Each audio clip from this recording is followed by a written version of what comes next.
Ooh, what's up, nerds and geeks? My name is OMG WTF LOLFTWBRB. Welcome back to more Total Extreme Wrestling 2016. We are playing as the WWF in the year 2001. More importantly, we are booking the Invasion angle, running Monday Night Raw tonight, and this is the go-home show to Raw.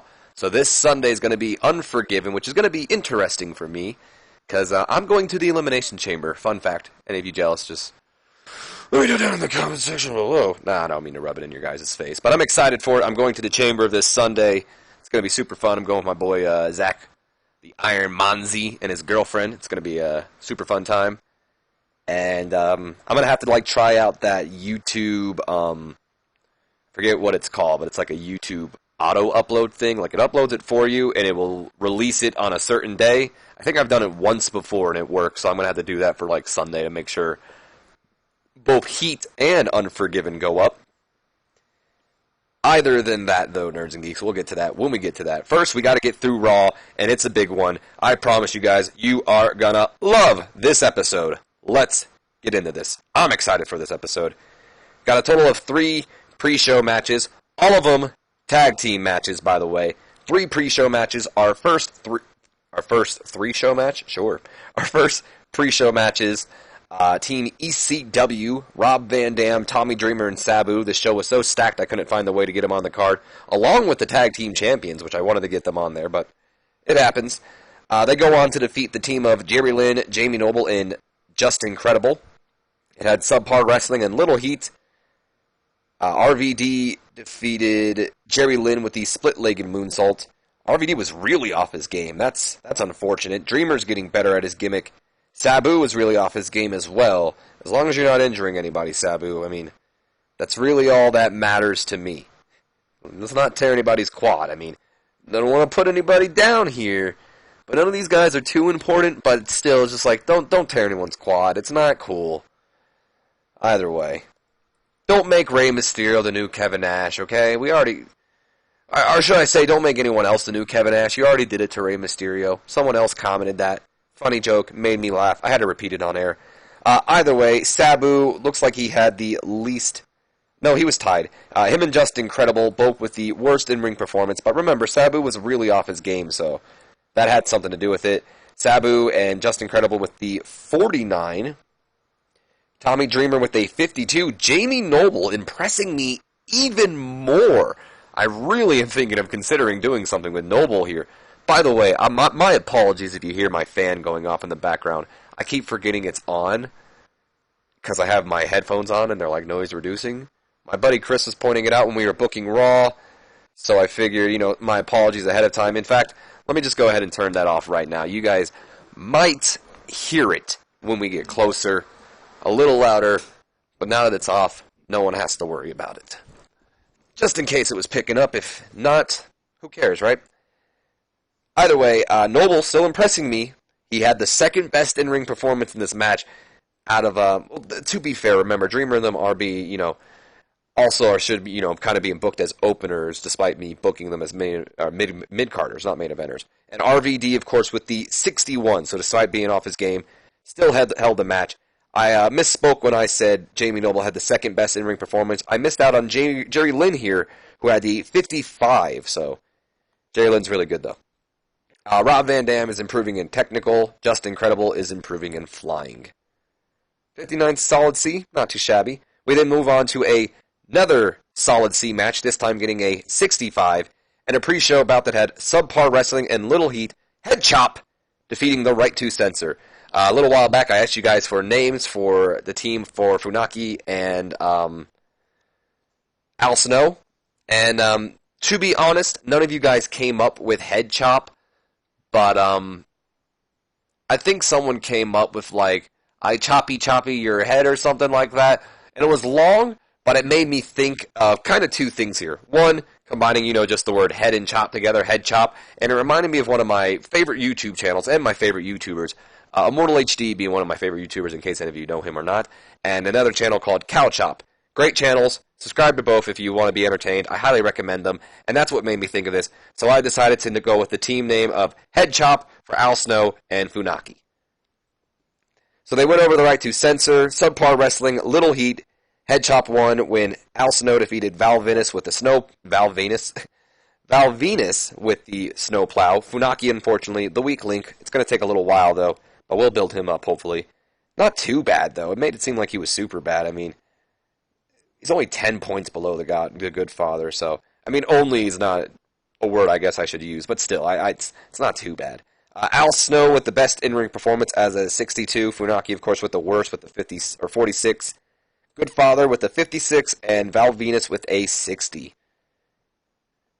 And Funaki's also improving in Rumble, so there you have that.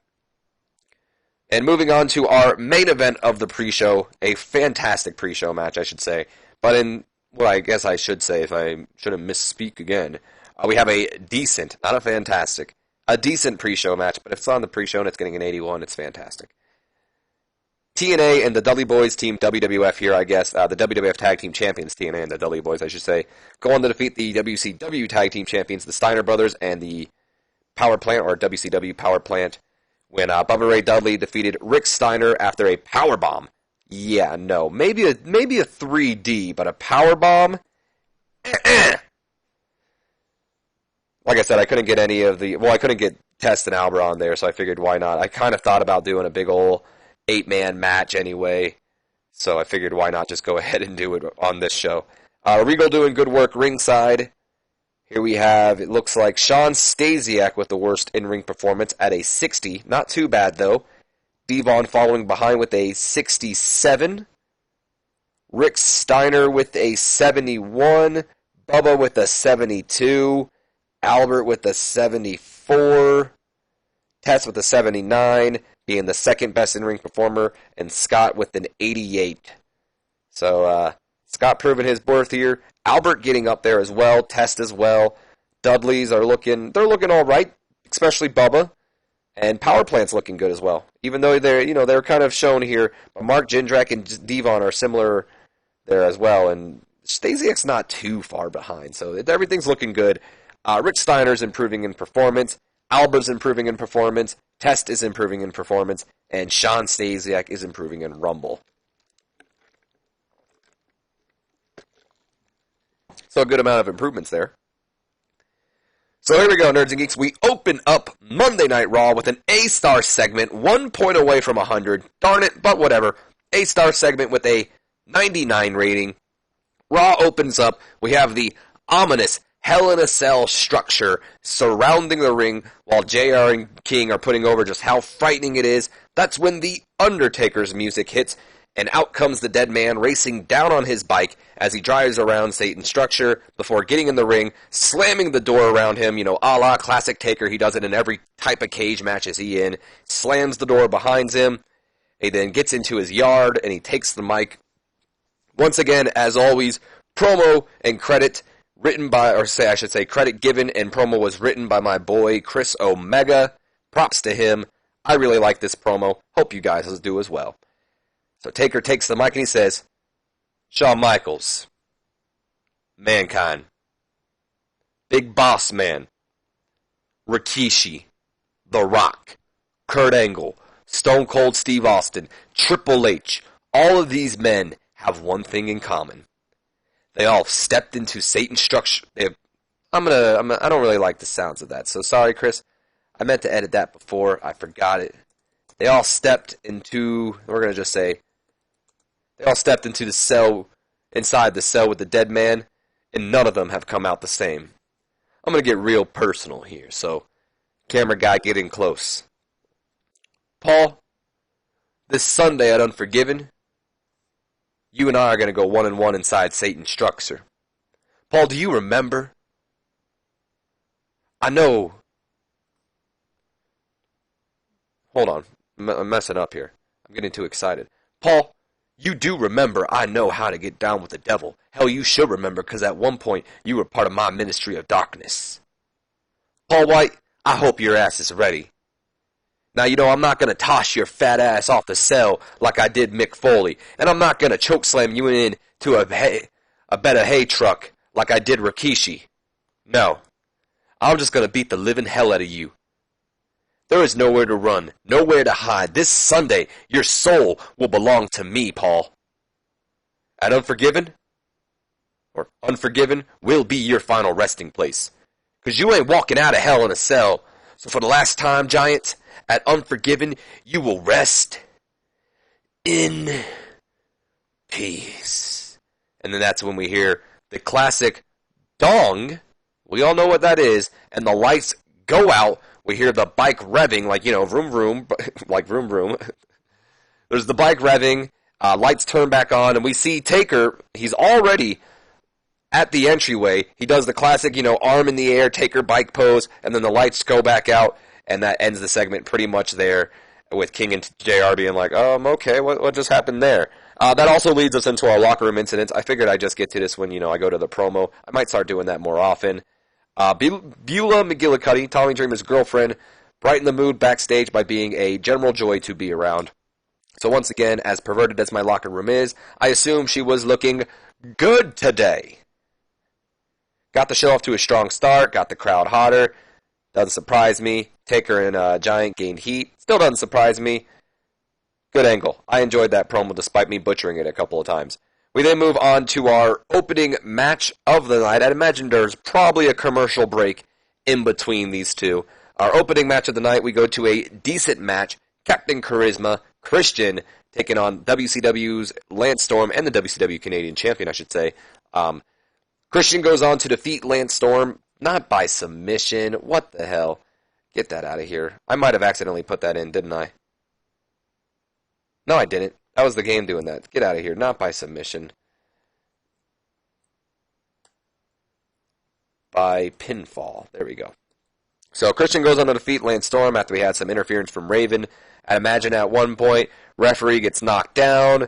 I don't know if Christian spears him. Lance Storm misses a super kick. Referee gets knocked down somehow. Raven then takes advantage of that moment. Gets into the ring because he's been taking the liking of Lance Storm's matches, by the way. I'd like to imagine that Raven has been sitting ringside for every one of Lance Storm's matches, kind of just playing that little mind games and distraction, keeping an eye on him. And Raven takes advantage of the referee being down, gets in the ring, hits Lance Storm with an even flow DDT, puts Christian on top of Lance Storm, wakes the referee up, and then 1, 2, 3, Christian goes on to defeat Lance Storm in the opening match of the night. Christian with a 74, Lance Storm with the 77, so Storm was the in-ring superior tonight. And the Raven Lance Storm gained heat with their storyline. Good for them. We then go to a 74 B-. We're backstage, this is during the commercial break, by the way. I forgot to write that in there. It was a last-minute decision to put this during the commercial break. During the commercial break, we see Christian, he's backstage, he's calling Edge, trying to figure out where he is. You're like, where are you, man? Come on, I just had my match. I beat Lance Storm. It was great. Blah, blah, blah, blah. Yada, yada, yada. Out of nowhere, here comes Chris Benoit, the WCW United States WWF Intercontinental Champion, 2001 King of the Ring winner, and the Canadian Crippler, who begins to beat down on the brother of his rival, while Ric Flair's just talking shit in the background like, how do you like that? Yeah, blah, blah, blah. Whatever Ric Flair does. Woo, woo, woo. You know how he is. Got a little hyper there. Benoit, then here's the big spot. Benoit grabs Christian, not Chris Benoit. He grabs him right from behind, in position for the German suplex, and he does it, German suplex, tosses him into like that steel garage door, the one everyone likes to get thrown into in the backstage brawls. He gets German suplex right into that, shoulders, back of his neck, back of his head, all hitting that steel door, and then Flair and Benoit just start mocking him a little bit before they just leave him laying there, and he's all next to his phone pretty much. It did lose heat, but we'll gain that back. So Benoit taking out Christian, an external factor for his possible, well, not for his possible, it's a confirmed match, but for his match against Edge tonight. Not tonight, Sunday, Unforgiven. Either way, we go to an 84 B+. This is back from, well, we're already back from commercial break. That was a during commercial break segment. So now we're back from the during commercial break segment. We're in real time now. We see Christian, as King and them are like, we'll take you back to Christian now, who's now being loaded into the ambulance. And we see Christian, he's being loaded into the ambulance. They put a neck brace on him or something, whatever you want, taking their precautionaries. Edge has finally showed up, and he says, Christian, damn, man, I rushed here right away when I heard what happened, man. How you feeling, bro? And Christian says, I gotta tell you something, Edge. And Edge is like, what is it, man? And Christian's like, come closer. And Edge comes a little closer, and then Christian says, closer. And Edge leans in closer, and then Christian just goes, kick Benoit's ass. And he passes out. And Edge is like, Christian? Christian? Doc, what's going on, man? And then that's when Christian just wakes up and he goes, would you just go already? And then Edge is like, man, Christian, I thought you were dead for a moment. And then Christian's like, no, I was just trying to add more drama to the story and give you more of a reason to go after Benoit. Now, go. And then that's when Edge is like, right. And he goes running off to avenge his brother while Christian sits there a little relieved, and he looks at the doctor and he says, hey, Doc, did you get my cream, by the way? And the doc says, yeah, your ass cream? And then Christian goes, come on, man, not too loud. But yeah. And then the doc says, yeah, I got it. And that closes the segment there. So we had a little bit of humor because it is Edge and Christian. And Edge is apparently going to go call out Benoit to avenge his brother. So who knows? Maybe we will get that match tonight. Maybe I didn't misspeak. Did get the crowd hotter. Didn't gain heat for the storyline, but we'll get to it, I think. So 84, B+. But before we can get to Edge calling him out, we have a match first. So we go to a 68 C+ rating. Kurt Angle, he's, coming out, finishing his entrance and all that. Hasn't completed it yet. That's when Steven Richards, who is his opponent tonight, takes the mic and he says, now, Kurt, before you and I have this match, I just want to say one thing. I think that you are a great influence. I think you're a great inspiration for not only the kids, but for everyone all over the world. I think you're a true face for the WWF. Which is why I want to tell you before our match that when I beat you, it's nothing personal. It's just business. And then Richards hands his mic away, and we lead into our match, which gets a... I never clicked it, which gets a... Wow. Holy hell. 81 solid B? A 5-minute match with Steven Richards? That's amazing. In a decent match, Kurt Angle goes on to defeat Steven Richards in 5 minutes, 44 seconds with the Angle Slam. Kurt Angle with an 89, Richards with the 56, so not so surprising the in-ring difference there, but still, holy crap. Good for you, Kurt. How did you guys do this well?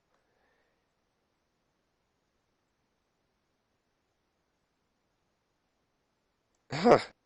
I don't know why I did this well, but that's impressive. Good on you guys. We then lead into an 87 B+ angle. After the match, the ROTC, right to censor, they attempt to jump Kurt Angle from behind, but Kurt easily gets rid of them one by one, tossing Richards out of the ring, tossing Val out of the ring, tossing the Goodfather out of the ring. Chuck Palumbo, of course, using the right to censor's distraction to his advantage, manages to sneak in the ring with them, and he attacks Kurt from behind. And just when it's starting to look like a repeat again, looks like Chuck Palumbo's about to lay Kurt Angle out once again.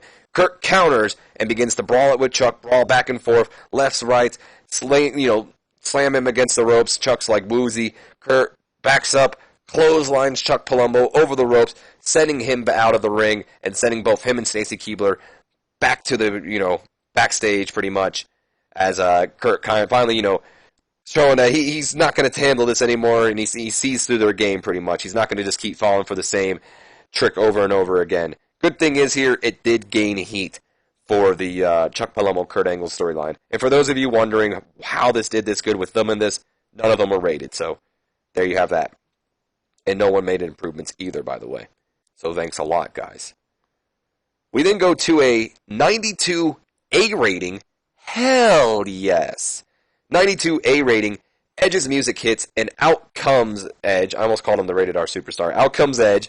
And JR and King are just highlighting pretty much what happened to Christian earlier tonight, giving a health update on him, telling everybody that Christian is all right. He'll be ready to return to the ring tomorrow. Whenever they're ready, he's ready to return to the ring after tonight pretty much. He's just a little banged up. Once in the ring, Edge takes the mic and he says, "Hey, Benoit, I know you're here tonight, so why don't you just come out here and face me face to face, because I've got a couple things I want to say to you." And then after waiting for a minute or two, out comes Chris Benoit and Ric Flair, and they stand right at the entryway, not coming to the ring, and Edge responds to that saying, I see you're too much of a coward to come face me in the ring. And then Rick says, "Don't flatter yourself. The champ isn't about to risk any injury before this Sunday. We wouldn't want any flukes to happen now, would we? And then Edge says, you know, when you say fluke, I assume you mean my brother Christian. And since that fluke isn't here tonight, and since we're talking about this Sunday, I say since you two like to make things personal, I say why wait till Sunday? I say why don't we do this tonight? And since you do like to make things personal, well, you know what? I see 2 tons of steel, or not 2 tons, 10 tons of steel. I don't know why I wrote 2's done.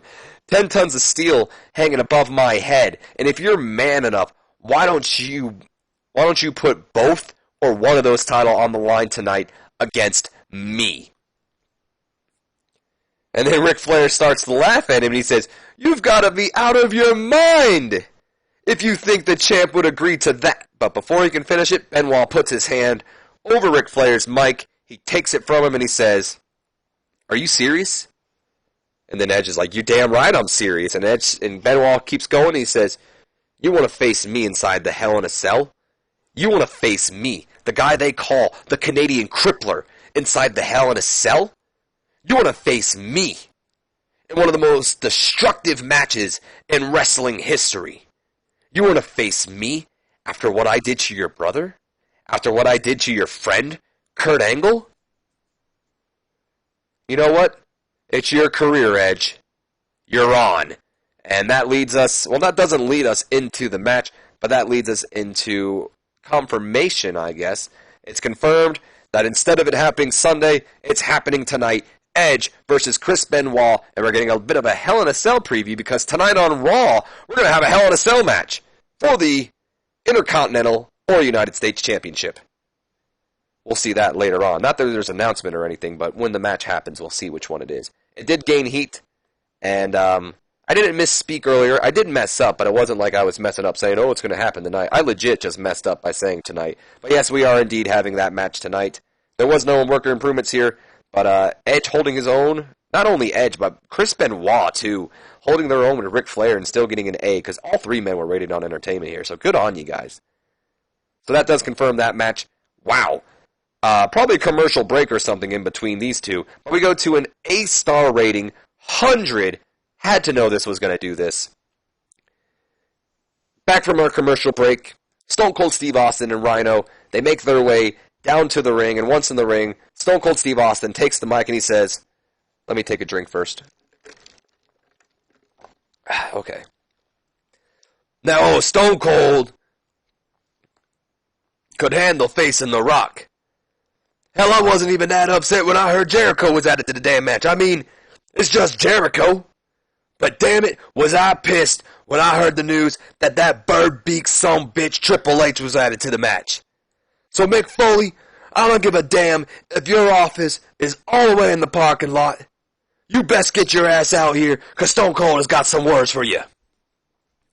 So a minute or two passes, and then out comes the WWF commissioner. He's panning, he's sweating, and he's like, sorry, Stone Cold, but you weren't far off. I may not have been in the parking lot, but boy, was it a dumb decision to put my office next to the door leading to the parking lot. And Austin just goes, Stone Cold don't care. I called you out here to do one thing, and that one thing is to take Triple H, his wife, and his Mount Rushmore nose out of my damn title match. I mean, how many times do I have to beat him until he stops getting a damn title match? I beat him at Judgment Day. I beat him at SummerSlam. I beat him at King of the Ring. Rock beat him a couple weeks ago. Hell, even Chris Jericho beat him. If I would have known that being this nice to a damn McMahon will get you your title shot, I'd have been kissing Vince's ass a while ago. Take him out of the damn match, Foley. Oh, my voice was giving in there for a second. And Foley says, well, Steve, as much as I agree with you, but before he can continue, that's when Triple H's music hits, and out comes the game. And he says, Foley, don't you damn dare think about it. And Austin, you shut your damn mouth. We both know that every time we've faced, you've had outside help to beat me.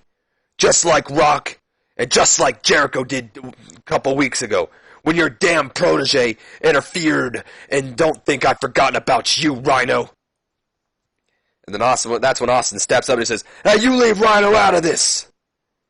And then we have The Rock's music hits, and out comes The Rock, and he says, aw, how sweet. Is Papa Stone Cold sticking up for little baby Rhino now?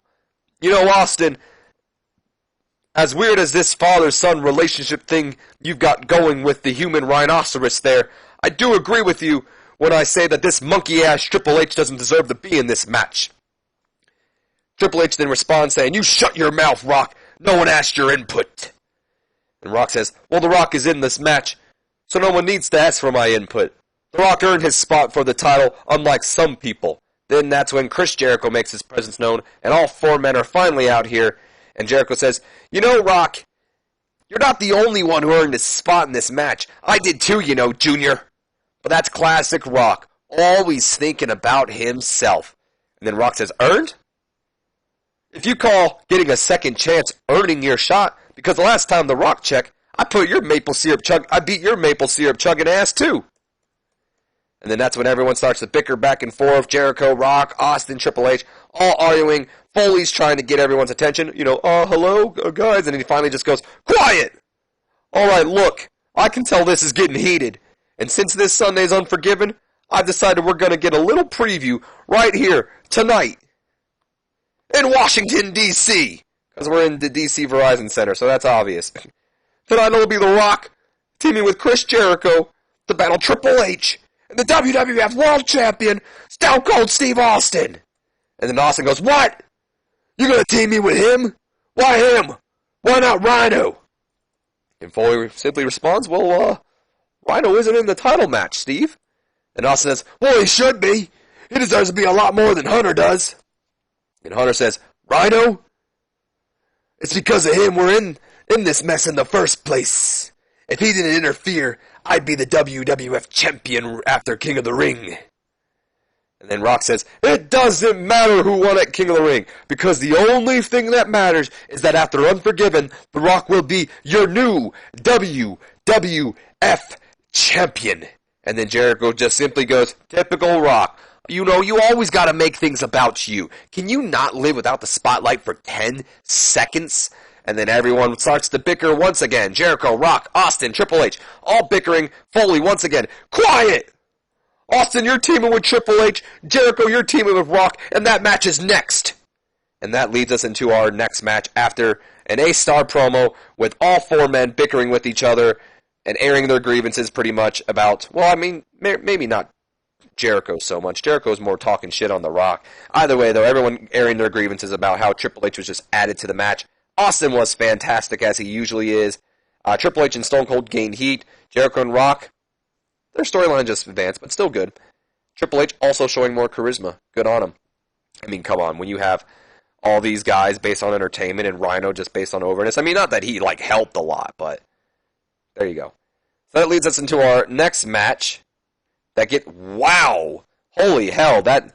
I don't know if that's our best match or not. I don't know if it was a 96 or a 98, but an A-star with a 97 rating. Triple H and Stone Cold Steve Austin teaming up to take on The Rock and Chris Jericho in a bout that had sensational wrestling nerds and geeks and fantastic heat. The unlikely team of Triple H, well, actually both teams are unlikely, but the more unlikely of the two, Triple H and Stone Cold, the former two-man wrecking crew and former tag team champions, go on to defeat the team of Rock and Jericho in 14 minutes, 41 seconds, when Stone Cold Steve Austin defeated The Rock with the Stone Cold Stunner. And we also had Jericho turn on The Rock in this match, so not necessarily a heel turn. It's not going to be the official turn of the match, more of Jericho just kind of I'm tired of The Rock and just, abandoning him, leaving him during the match. I guess that could be kind of viewed as a heel turn, but not quite yet, we'll say, because to me, it more shows that Jericho is just getting fed up with The Rock. Everyone knows Rock and Jericho don't get along, so it's not necessary. He hasn't really done anything so heelish yet, I feel, even though abandoning this. Because especially since they're going to be battling each other this Sunday, even shows more Jericho what the hell? Let The Rock get beat down some more. So Triple H and Austin managed to get the victory. I forgot to do it. I think I did forget to do it. But I wanted to do a back angle after this pretty much where Triple H gets the upper hand. Rock's already down for the count, so, Jericho's already left, so, Austin, look beating down on the Rock, and Triple H goes for like a stunner, or, Triple H turns, Austin around and hits him with a quick pedigree, and then Rhino goes for a gore on him to get revenge or something, but Triple H catches Rhino and hits him with the pedigree. I guess let's just imagine I booked that in, because I'm pretty sure I forgot. Either way, Jericho's still teasing that heel turn. Austin with an in-ring performance of 100 in the match. Hell yes. Rock with the second best in-ring performance of a 97. Triple H with a 94, and Jericho with a 93. So, great match with everybody here. Hell yes. People that are excited for this match. This Fatal 4-Way might be our best match ever. Let's look at the dirt sheet. Triple H, charisma, star quality, going all out, managerial chemistry, high morale, and good gimmick. Austin, charisma, star quality, going all out, high morale, good gimmick. Rock with that charisma, star quality, going all out, and the high morale, good gimmick. Jericho, all the same, well booked. What was the negatives? Triple H was holding back. How was he penalized for going for the pressure, but still did it? Whatever. He was the only one pressured, though. Great match, guys. Great match. And no, we're still moving on. It's not the official turn yet. This is just a rivalry package, and holy hell, how did it do it? A-star 98? Holy, I'm triggered. How? Just a Edge Benoit rivalry package, just, kind of showing, well, the Hell in a Cell match is up next, and while the cell's being lowered down, let's show you how this rivalry has gotten to where we are. Benoit looked good, gained heat for it. That leads into this match. I hope it doesn't disappoint. Oh, yes. Yes. Yes. Yes, not better than the semi-main event, but still. A to end off the night. Yes. And a solid A rating, nerds and geeks. We get a 90 rating on that A. And about that had great wrestling, good heat. Edge goes on to defeat Chris Benoit in a Hell in a Cell match in 15 minutes. 26 seconds after a botched interference by Ric Flair, but I'll explain that. The WCW United States was chosen to go on the line. Again, I kind of wanted to book in an announcement thing, but I didn't really want to figure out how I wanted to do it, so I just figured I'd just tell you guys, to be honest. Edge goes on to win the United States Championship for the first time, taking the belt not only away from Chris Benoit, but away from WCW as well. But let me explain what I'd imagine happening here. I'd imagine Ric Flair. So I don't want them leaving the cell. Let's save that for like Big Show and Giant when they do, or not Big Show and Giant, Giant and Taker if they do that at all. But either way, Edge and Benoit, they're going at it, and I'd imagine maybe. Actually, you know what? Let's say they do leave the ring. Here's what I would say. I just came up with this off the top of my head. Edge hits a spear on Benoit right at the cage door, so it manages to break the lock and they go out of there. So they're outside the cage. They don't go on top of the cell, but Ric Flair goes to hits Edge with the title or something, and he ducks, and he decks Benoit with it, or something like that. Edge takes out Ric Flair, slides Benoit back into the cell or back into the ring, and gets ready to hit the spear, lands it, hits the spear. 1, 2, 3. Edge wins the United States Championship, getting his revenge on Chris Benoit, avenging his brother, and becoming a champion. At the same time, I believe it's only his second singles title, too, so good on him.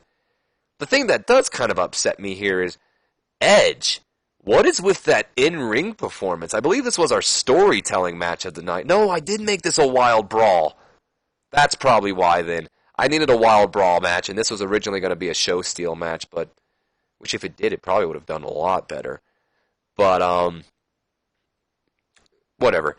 Edge with the 78, but Benoit with that impressive 94. Good on them. Great show. I'd be surprised. Yep, I was going to say I'd be surprised if we didn't get an A-star. I mean, how could we not? We had our semi-main event, 3, 4, 5 back-to-back A segments. Yeah, great show. Increasing our popularity in 26 regions, 95 A-star rating. The fans are ready for Unforgiven. They're ready. Absolute success. Injury sidelining Osumo Kido, unfortunately for him. I don't know who he is, but he got a minor concussion, so it's not too bad. He's in New Japan. He's written as a mid-carder. He's out for 27 days. Best match was against Scott Hall. I could say this was his best match, but that's a tag match, so we're going to say his best match. Because that can't be considered everybody's. Because that's everybody's, pretty much. Brazo de Oro is going to resign, apparently. Kurt Angle got the web victory as the best overall wrestler. What do we got here? Just incredible. My recent booking has been poor. I need... Okay. Rob Van Dam, I like what Steven Richards is doing in the ring. He's only getting better with time. RVD, man, you're a positive guy. Raven, Devon Dudley doesn't connect with the fans. You should probably write the kid off. Well, I mean, let's be honest, Raven. Devon is 29. You're... Well, okay, there's a significant age difference. Never mind. I was going to say, you're not that far off, but... That's interesting, because I believe, Rock or someone told me they like Devon Dudley, so I think I'd like their opinion more.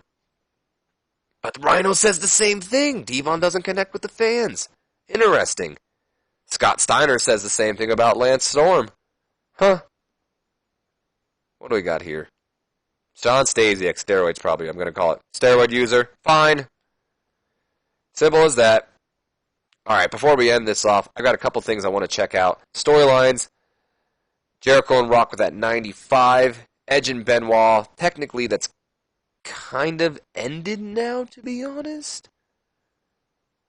But we'll end it soonish. We'll see where we go with that. You'll see, guys. Spike Dudley, that's the Heat feud. We don't care too much about it. That's not doing too bad.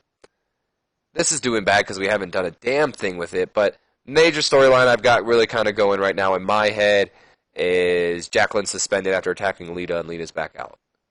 It's just hard to, because I got so many other friggin' things going on with the other things, and the women, there's not a lot of women for me to pay attention to, unlike, the new games where there's a lot more women. I only have, Lita, Trish, Jacqueline, Molly Holly, and Ivory.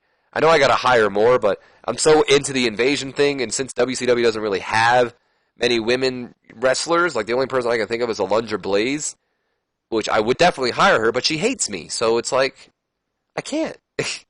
I'm damned if I do, damned if I don't. But we'll get to it. Don't worry. I'm not too worried about the women's division. I shouldn't be.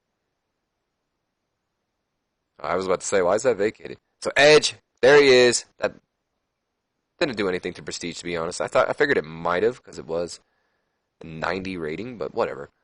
Maybe it will.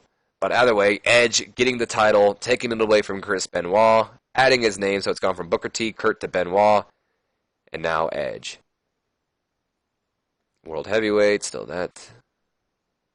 There you go, good for you, Book. Good on everything.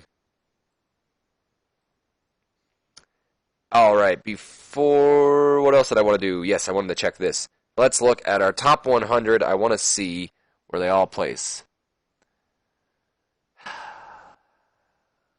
It's so tiny you can't even see it. But the triple threat match is still number 1, with the tag team match being number 2.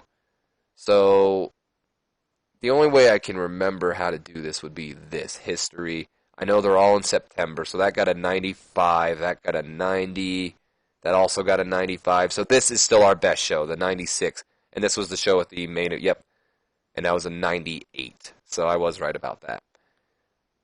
Other than that, though, Nerds and Geeks, that's actually going to be the end of this episode, so I hope you guys have enjoyed this as much as I have. If you have, do me a favor, leave me a like, especially for a Hell in a Cell and Raw. Come on, you got to leave a like for that. Either way, leave me a like. Don't forget to comment below, if you have anything you want to say at least, but wouldn't appreciate a comment. And don't forget to subscribe. As always, my name's Benoit, GWTF, LOL to WBRB, and I will see you guys for WCW Thursday Night Nitro. So until then, have a great day.